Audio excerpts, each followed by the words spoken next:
ప్రభావిత ప్రాంతాల్లో బీఆర్ఎస్ ప్రతినిధుల బృందం పర్యటిస్తోంది. వరద ప్రభావిత ప్రాంతాలను నేతలు పరిశీలిస్తున్నారు. వరద పరిస్థితిని అడిగి తెలుసుకుంటున్నారు. బాధితులకు అండగా ఉంటామని ధైర్యం చెబుతున్నారు.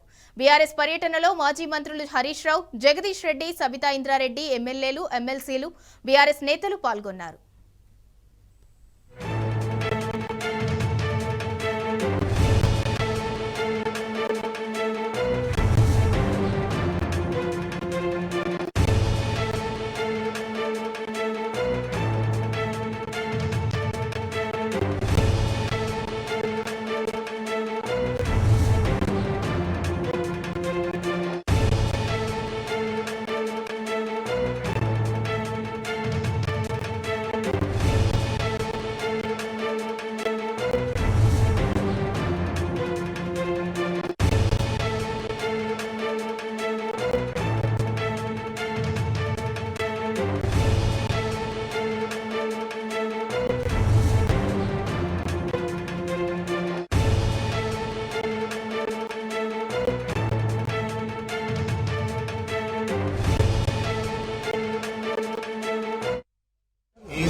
వాళ్ళకి ఒక 2 అడుగులు కనీసం పబ్లిక్ అర్థం చేసుకోలేదు. నేనే ఇంటికి పెట్టి బయటకు ఎవరు ఏం పట్టించుకోలేదు. 3 రోజుల నుంచి ఎవరు వచ్చి ఇంటికి ఏం సహాయం చేసినప్పుడు నువ్వు ఏం చేస్తావు వినోదా? కూలి పని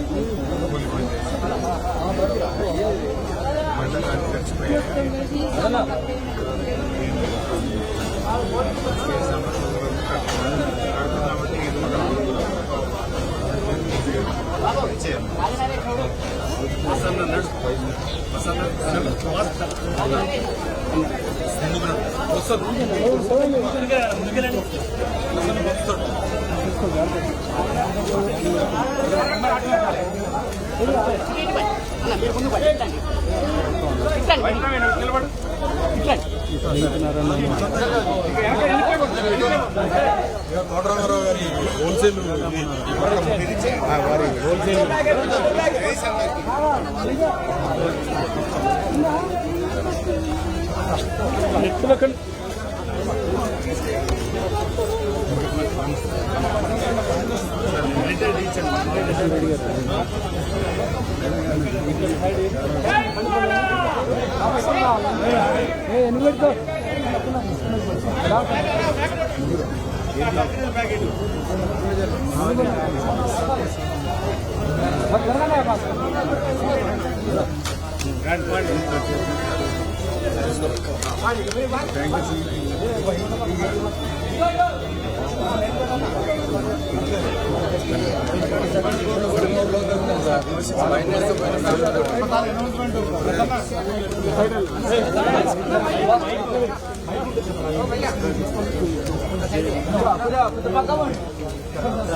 నువ్వు చెప్పారా? దయచేసి అందరు ఇళ్ల వద్ద ఎవరి ఇళ్ల వద్ద వాళ్ళు ఉండాలి. అందరికి ఇంటింటికి సరుకులు ఇవ్వబడతాయి. దయచేసి కార్యకర్తలు ఈ ప్రాంతాన్ని పరిశీలించడానికి ఇచ్చేశారు. మాజీ మంత్రి వర్యులు హరీష్ రావు గారు, అదేవిధంగా హరీష్ కుమార్ గారు,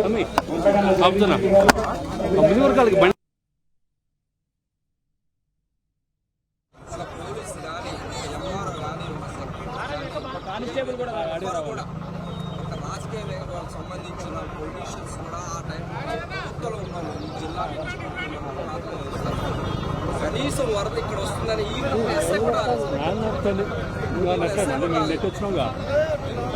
ఆల్రెడీ మేము సార్ ఇక్కడ అక్కడ కూడా వాటర్ వచ్చినారు. అది నిలిపోయింది. ఆ 4 ఆ ఫోన్లో దాదాపు 12 టైమ్స్ కాల్ చేస్తాం. 12 టైమ్స్ సేమ్ మా దగ్గర చెప్పడం కదా, కార్డ్ రికార్డ్ చేస్తాం. 12 టైమ్స్ చేస్తే ఏమన్నారంటే వస్తున్నాం సార్, మీ పేరు చెప్పండి, ఇక్కడే మీరు చేపండి, ఇన్ఫార్మ్ చేసి చెప్తారు. ఫ్లడ్ 9 o'clock కల్లా ఫ్లడ్ కొంచెం తప్పుకుంటూ వస్తుంది.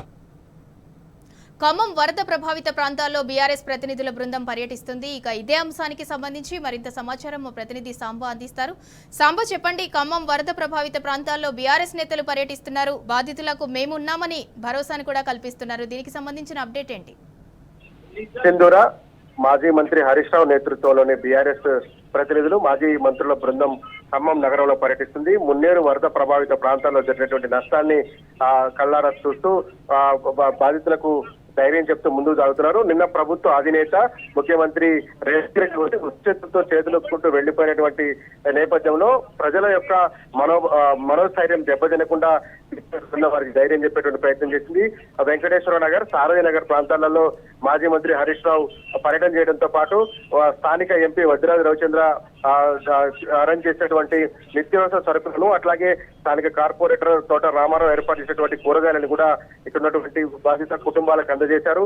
వారందరితో మాట్లాడి ఎంతెంత నష్టం జరిగిందనేటువంటి అంశాన్ని క్షుణ్ణంగా విన్నారు. ప్రతి ఇంటికి వెళ్లి సాధ్యమైనంత మేరకు చాలా ఇళ్లలోకి మాజీ మంత్రి హరీష్ రావు గారు, సబితా ఇంద్రారెడ్డి, అట్లాగే జగదీశ్వర్ రెడ్డి, మాజీ మంత్రి పువ్వాడ అజయ్ కుమార్ అందరూ కలిసి సాధ్యమైనంత ఎక్కువ ఇళ్లలోకి వెళ్లి సాధ్యమైనంత ఎక్కువ మంది బాధ్యులతో మాట్లాడి జరిగినటువంటి నష్టాన్ని నేరుగా అంచనా వేసేటువంటి ప్రయత్నం చేశారు.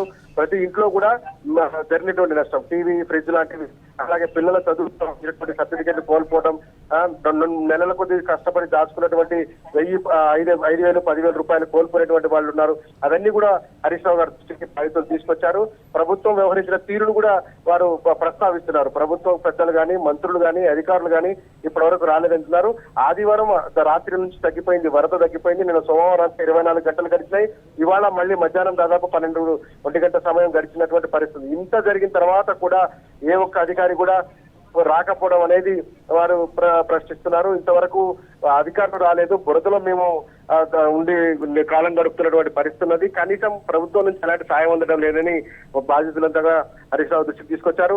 చెల్లించిపోయారు హరీష్ రావు గారు. చాలా సందర్భాల్లో ఆయన ముందు కూడా కథలు లేకుండా ఆగిపోయినటువంటి పరిస్థితి. ఆగి వారందరి వివరాలను సేకరించి, అమ్మా మీ తరఫున మేము పోరాడతాం, మీ తరఫున ప్రభుత్వంతో పోరాడి తగిన రీతిలో మేము నష్టపరిహారం ఇప్పిస్తామని హామీ ఇచ్చారు. దాంతో పాటు స్థానిక బీఆర్ఎస్ నాయకులు ఏర్పాటు చేసినటువంటి కూరగాయలు, నిత్యావసర సరుకులు వారికి అందజేశారు. రాబోయే రోజుల్లో మరింత సాయం అందజేస్తామని చెప్పారు. దాంతో పాటు ప్రైవేట్ వాటర్ ట్యాంకర్లను కూడా మొబిలైజ్ చేసేటువంటి ప్రయత్నం హరీష్ రావు గారు చేశారు. స్థానిక నాయకత్వంతో మాట్లాడి అటువైపు కందాల ఉపేందర్ రెడ్డి, అట్లాగే ఇటువైపు మాజీ మంత్రి పువ్వాడ అజయ్ కుమార్ ఇద్దరు గతంలో ప్రాతినిధ్యం వహించినటువంటి ప్రాంతాలు, నియోజకవర్గాలు కావడంతో వారిద్దరిని పిలిచి వారికి ఇన్స్ట్రక్షన్ ఇచ్చారు.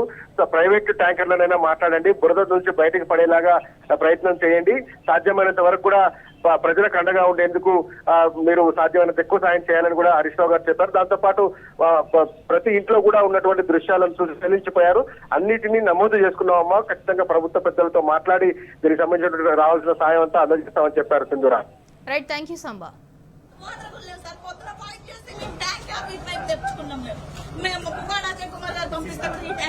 తెప్పించుకున్నాం. నేను అదే చెప్తాను, ఎక్కడైనా న్యాయం చేయండి సార్. నాకు అది కాదు, అందరూ అడగలేని వాళ్ళు ఉన్నారు సార్. ఇగో ఇంత గొంతేసుకుని అరిసిన తను వెళ్ళిపోయిండు సీఎం గారు. ఏం చేస్తారు చెప్పండి? నాకు నిధులు రాకపోయినా పర్లేదు, ఇక్కడ ఉన్న వాళ్ళందరూ న్యాయం చేయండి. నాకు రాకపోయినా పర్లేదు, అందరు కొట్టుకొని పోయారు సార్. వాళ్ళకి అన్యాయం జరగకుండా చూడండి అని నేను కోరుకుంటున్నాను. నా పేరు రజియా అండి.